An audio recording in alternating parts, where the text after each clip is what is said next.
Hello everyone, welcome back to Mind Matter. Let's start with the bombshell.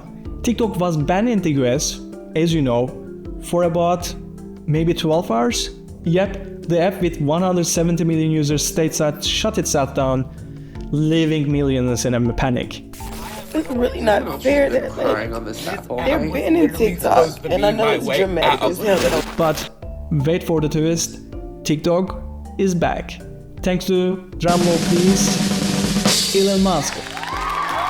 That was the other guy. Sorry, President Trump. You heard that right? The same guy who supported banning it. We're looking at TikTok. We may be banning TikTok. Is now taking credit for saving it. And as of today, TikTok is back. Now, I'm not here to get political, but just a friendly reminder to pay attention to who says what and not forget the past. But let's not get sidetracked. Don't be rude. Don't be rude. No, I'm not going to give you a question. I'm not going to give you a question. You are fake news. Anyway, this TikTok ban that wasn't gives us something to think about. What if this short blackout is the wake-up call we need to rethink our digital habits? Let's dive in.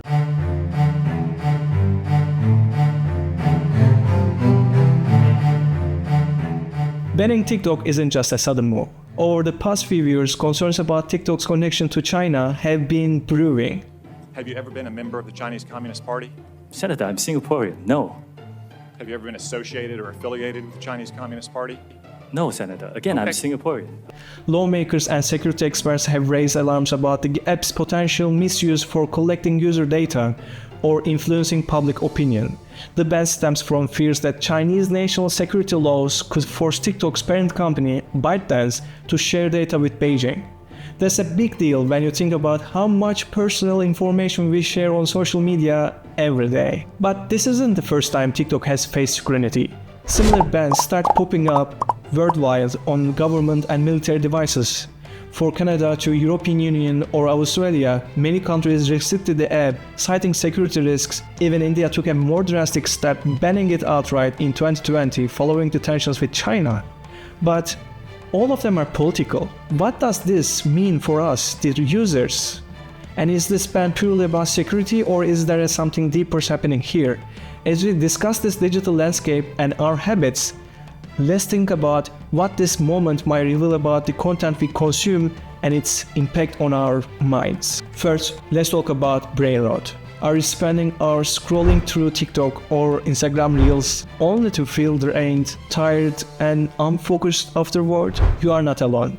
The term brain rot, named Word of the Year by Oxford, has become a catch-all for the frustrations many of us feel about how social media impacts our mental and intellectual well-being. But what does it really mean? While the term first appeared in 1854, when Thoreau used it to criticize society's declining intellectual efforts, it has taken on new life in today's digital culture.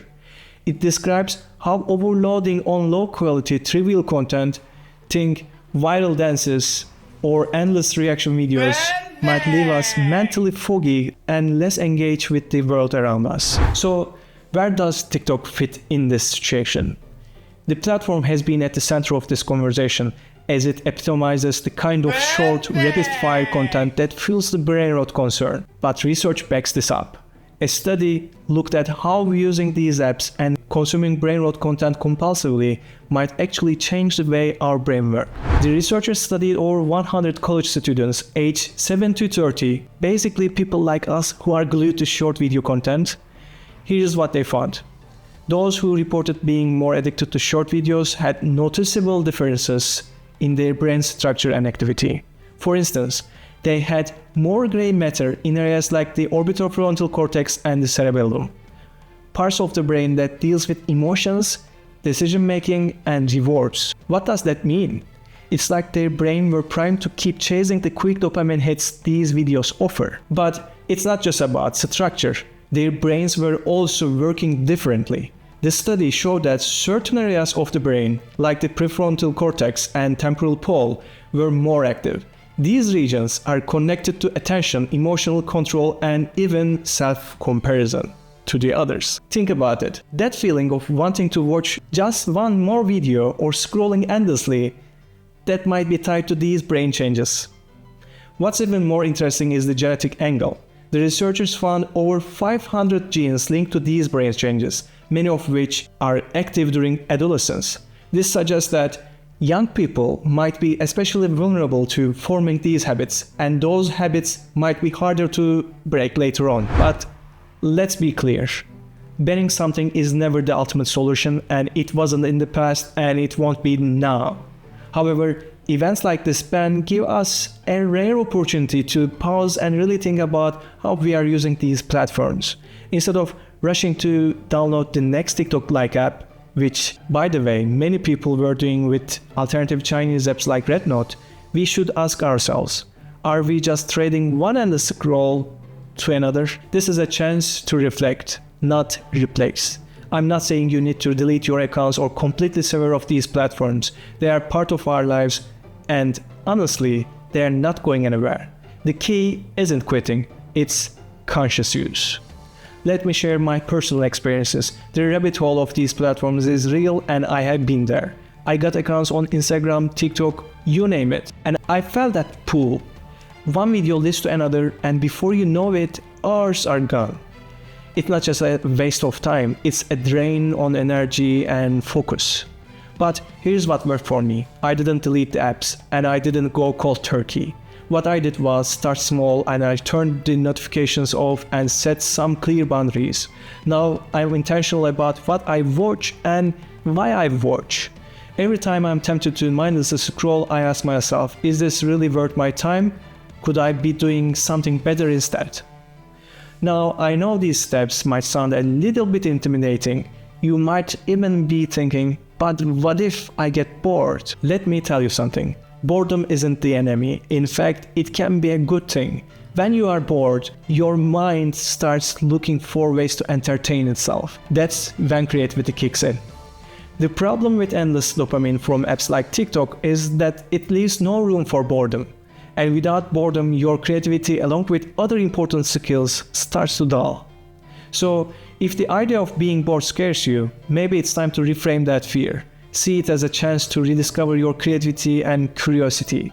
Here are a few simple changes I made that you can try too. First, turn off all the notifications. You'd be surprised how often those little dings pull you back into the cycle. Without them, you are no longer at the mercy of your phone. You get to decide when and why you open these apps. Second, set a time limit for yourself. Most phones have built-in tools to help you manage your screen time. Even cutting back by 30 minutes a day can make a big difference. Imagine what you could do with this extra time. Next, find something meaningful to replace the scrolling. Think about podcasts, audiobooks, or even YouTube videos on topics you are genuinely curious about. For me, it's long-form videos on science and technology. I don't just feel entertained after watching them. I feel like I have actually gained something. Then, be selective about the content you consume. Before you hit play on a video, ask yourself, is this worth my time, and will I get something positive out of it? If the answer is no for the both, maybe just skip it. Finally, but most importantly, try creating instead of consuming. Spend the extra time doing something creative. It doesn't have to be a masterpiece. It could be journaling, sketching, brainstorming on your ideas, or even try a new hobby.